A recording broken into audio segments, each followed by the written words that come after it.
This video is going to be all the things I wish I knew before I became a body piercer. My God, there's a lot.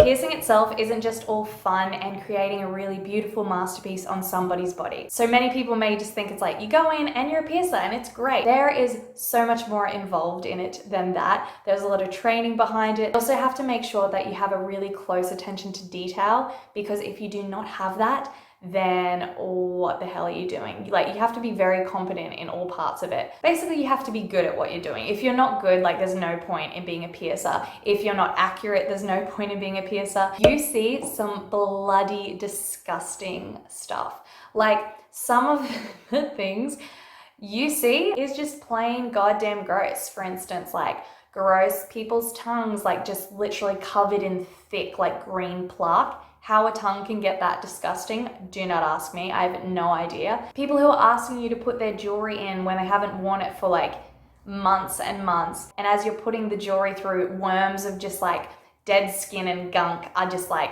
worming themselves out. Sorry, that was probably so disgusting, but hey, I'm just giving you a little bit of insight. Piercing can be really gross. Not to mention when you have to see an infected piercing fueled by hypertrophic scars, like just not a fun time to look at. Also, not to mention some of the smells you have to endure. This isn't necessarily when doing a piercing. Normally it should be like fresh and clean and you shouldn't really have any smells when doing a piercing, but it's more when you're changing jewelry for people's other piercings. Some of the smells that you get from like whether their jewelry has just been sitting in there and not been cleaned for so long, or like they just have a buildup of just like dead skin and like gunk and just, oh, some of the smells from people's body jewelry and body jewelry placements is just sick. Like, you do not want to have to experience them. You have to have a pretty strong stomach to be a piercer. So I guess that's another one. That's one I just didn't really think about, that there would be some sick smells to have to face. There's a whole lot of cleaning involved that happens before and after every single piercing, and then at the beginning and at the end of every day. Like, there is so much cleaning involved in piercing, which is fine. Like, being clean is wonderful, and having a sterile environment is exactly what you need to be a piercer and to have a piercing studio. Just make sure you like cleaning, because you're gonna do a lot of it. No one will listen to you. No one ever wants to listen to a thing you have to say. People will literally ask you for advice and then come back with something that like, oh yeah, but my friend does this. Oh yeah, but like this happened to me one time. Or oh yeah, but my body heals so quickly. Oh yeah, but like I don't have that issue. Okay, don't ask me then. Do you want my advice or not? Because why ask the question if you don't want advice? Like, just go along and do the thing that you're doing that you're clearly having issues with, and it isn't working for you, but for some reason you need advice. No person ever wants to listen to your aftercare. You will sit there and give them the full spiel so that they are being safe and taking care of their piercing properly. And they do not give a f***. Some people will sit there and like turn away from you and just like act like they're above aftercare, which is not the case. No one's above aftercare. Everyone should be doing it. You're a sick, disgusting, foul, filthy toad if you do not do your aftercare. Like, it's gross. You will get threatened.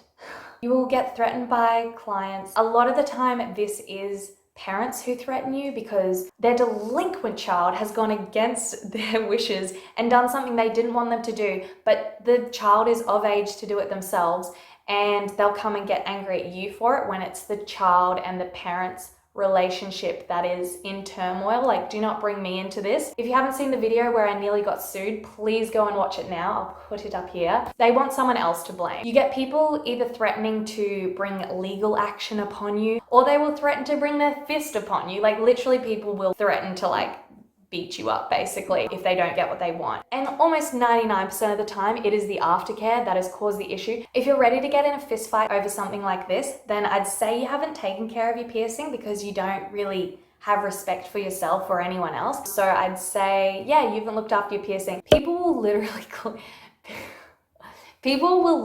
clean their piercings with metho, like methylated spirits.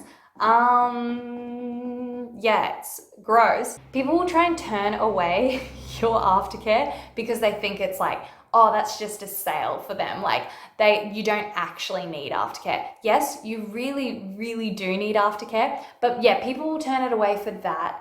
Like the fact that they don't think it's needed, and they will like literally just like use some metho they have at home and clean their piercings with that, which is so gross and so harmful. And who wants to put metho on their skin to begin with? I have no idea, let alone on a fresh wound like a piercing. That's just crazy talking to me, and I don't know why people do it. So yeah, that's the thing. I was like, excuse what? You may have an infectious disease scare.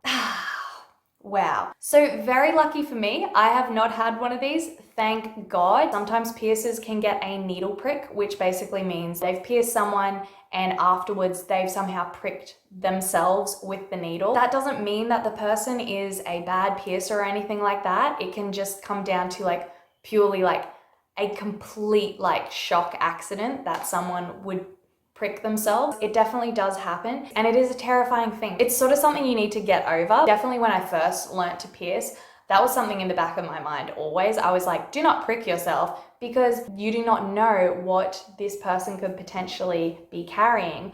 Not saying that everyone is just walking around with infectious diseases, but that's the whole point of having infection control in place, because you do not want to be transmitting diseases. Not even just your clients, you also want to make sure that you yourself are completely healthy and you don't have anything yourself. And it isn't even just needle pricks, you are also dealing with blood and bodily fluids on a daily basis. Although less likely, transmission can also happen through those fluids as well. You may have to pierce kids of an age that you do not consent to. Again, depending on where you work, and it could be the studio's policy that they're happy to pierce kids of any age or of from this age, whatever it is, that sometimes isn't in your control, which sounds a little crazy and very unfair, but this is the reality of it. On from that, Karen is the devil. And last but not least, people will push you to your damn limits. You have to deal with so many different types of people. So many people who want to act like they know everything and you know not a damn thing. And it's not like you've trained for all these years to be a piercer and now you just suddenly don't know anything. Anything that you know, they know better. It is a huge thing that you get looked at like almost as if you're stupid. You don't have any brain cells because you're just a piercer. Like anyone could do that. A lot of the time you get spoken down to by like older people. They look at you as if the job itself is like a joke, because like what kind of job is that? Like, what's the point of it? You're just giving people things that are going to stop them from getting jobs. How do you even have a job? It's like, well, guess what? It is a job, and many people have this job and they make a pretty good living off this job. So like, shut up, boomer. There needs to be a song called Shut Up, Boomer. You just get pushed to the damn limb. Thank you so much for watching this video. Let me know in the comments down below something in your job that you just wish you'd known before you started. If you enjoyed this video, please give it a like. And if you're new here, please subscribe to my channel. I will be back very soon. Bye.